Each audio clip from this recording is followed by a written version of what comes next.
This video clip is part of the EPFL introductory course on information computing and communication. It is the 9th and last one in a set of clips on computer communication and networking. After the 8 preceding video clips on computer networking basics and internet specifics, this video clip steps back and looks at how networks evolved and how they are being used today. Computer networks have been built and are used for 3 different kinds of purposes. The first one is that information that is vital to society is often stored and processed in many different places.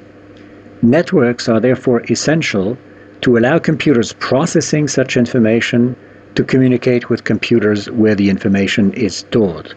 This requires communication between computers, shown in red in this picture. The second purpose is that information that is vital to society is often stored and processed far away from the users who need it. Networks are therefore essential to allow those users to communicate with the computers where the processing and the storage take place.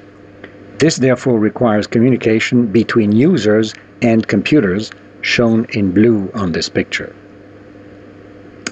The third purpose is that information that's vital to society is often created by some users and later used by others.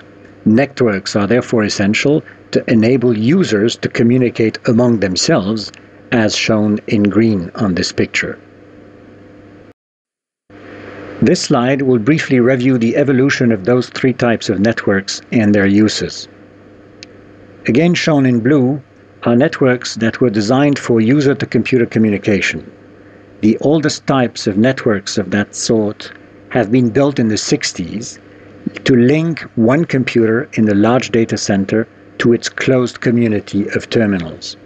Such dedicated networks, here shown in thin italic characters, have practically disappeared today, although equivalent functions are of course still offered over the internet. Shown again in red are networks designed to support computer-to-computer communication.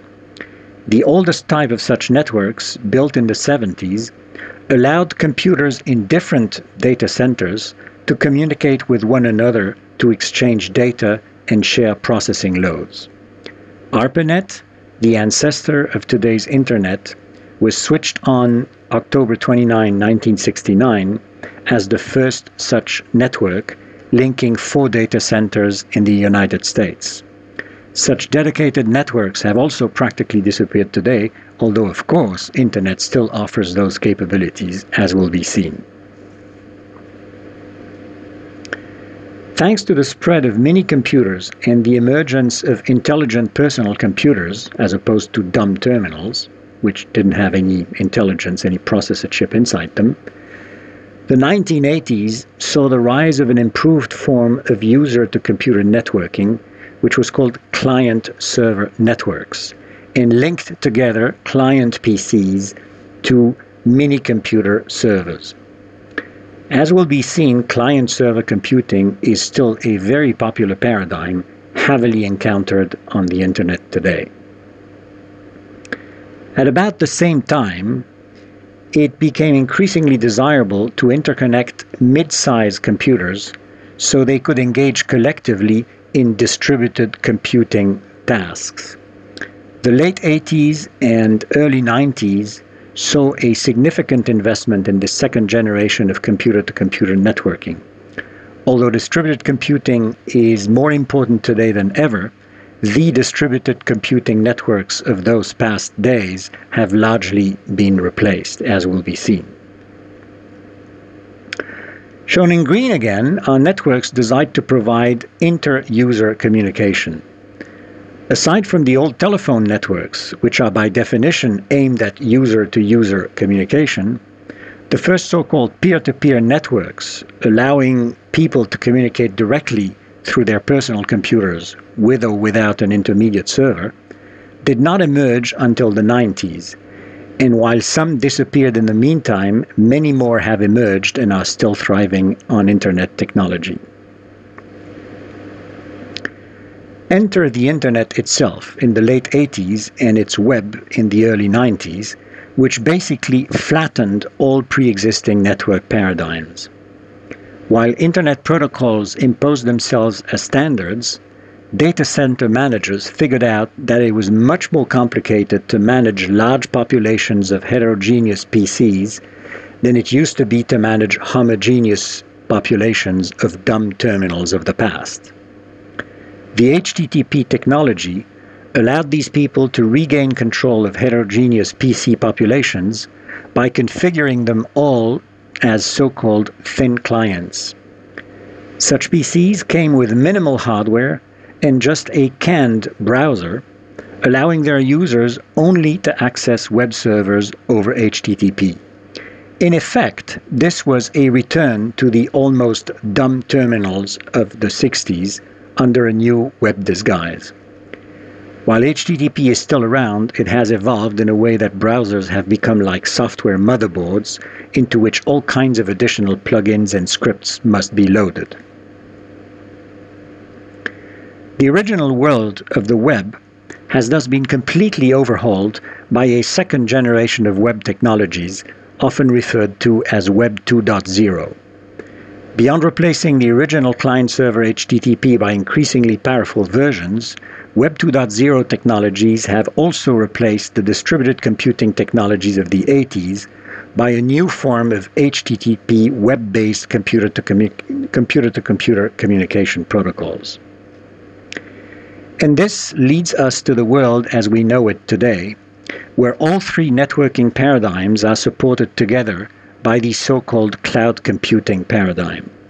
This is conceptually just a glorified version of the data centers and networks of the past century running on steroid technology of this century. Data centers, network bandwidth, and communication protocols have all grown in gigantic proportions and capabilities. Our smartphones and tablets tapping the resources of fuzzy and remote cloud servers are like the terminals of the last century tapping into data centers on steroids. In the next few slides, we give a few more details about each of these successive paradigms. When computers emerged in the middle of the 20th century, they were huge, expensive, rare, and served one user at a time.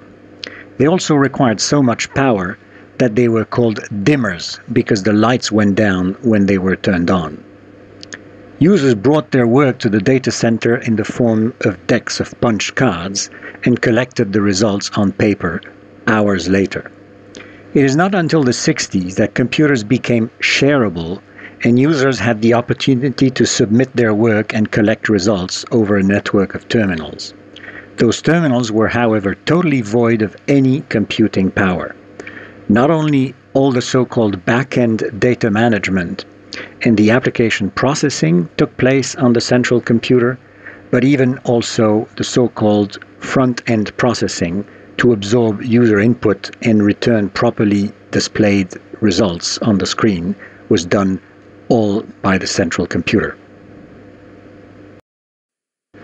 Around about 1979, data centers had grown and the need and desire emerged to interconnect them, so they could exchange data and share processing loads.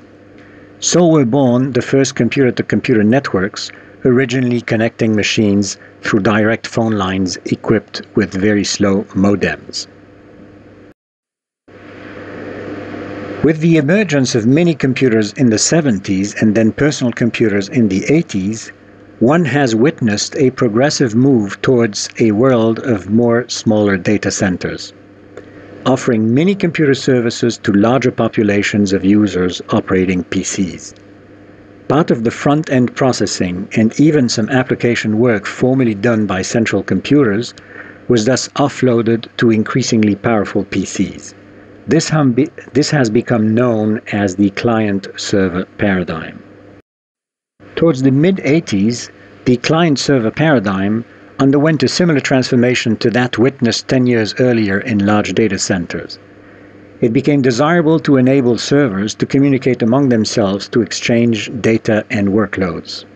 So was born the relooked distributed computing paradigm, this time based on such protocols as DCS or CORBA. Sometime in the 90s, the first peer-to-peer networks emerged, enabling direct communication between end users through their client computers, sometimes with the arbitration or coordination of some background server. The best examples of such networks today are such computer-based telephony and conferencing applications like Skype.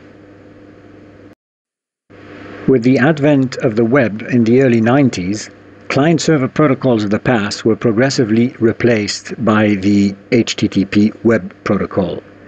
This led to a new or relooked user-to-computer communication paradigm based on thin clients.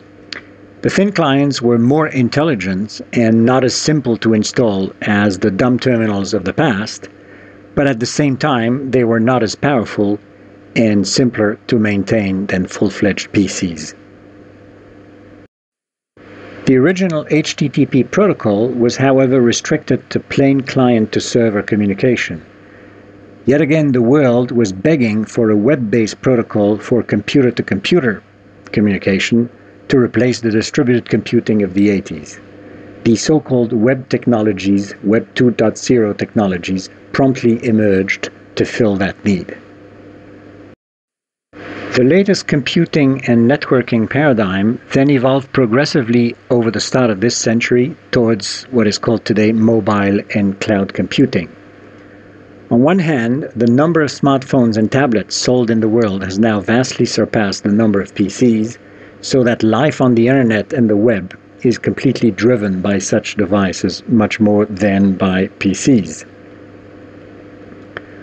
On the other hand, data centers have grown in gigantic proportions. Physical limits now preventing individual processors from operating ever faster for fear that they melt. Data centers increasingly rely on huge computing farms hosting thousands of parallel processors in endless racks. With such economies of scale, it starts again to make more sense to concentrate computing power and storage in data centers of planetary dimensions, and to leave client devices to fancy front-end data processing and limited local storage functions. Watch this conceptual transition on this animation.